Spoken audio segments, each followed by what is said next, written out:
Constable GD 2024 রিক্রুটমেন্টে running শুরু হয়ে গেছে। প্রথমে ফিজিক্যাল পিইটি, তারপর সেটা কনফার্মেশন হলে মেডিকেল। তো জিসি দুর্গাপুর সিআরপিএফ এখানেও রিক্রুটমেন্ট চলছে। আজকে ফার্স্ট দিন। এখানে ওপেন রোডের ওপর রান হচ্ছে 2 রাউন্ড, মানে টোটাল যে ক্যাম্পের রোড 2.5 কিলোমিটার করে ট্র্যাক করা আছে।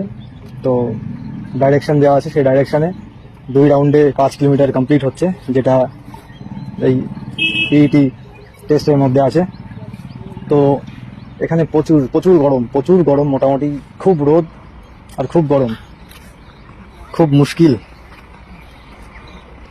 তবুও চেষ্টা করতে হবে সাফল্যের দিকে এগিয়ে যেতে গেলে। তো সবার প্রতি শুভকামনা, শুভেচ্ছা রইল। যারাই যেখানে ফিজিক্যাল রিক্রুটমেন্টে যাবে একটু প্রিপারেশনের সঙ্গে যাবে, কারণ সত্যি প্রচুর গরম, প্রচুর রোদ। আর এখন বাজে দুপুর 12টা 25, তো একটু মুশকিল হয়ে যায়। যাই হোক, best of luck, all the best, জয় হিন্দ।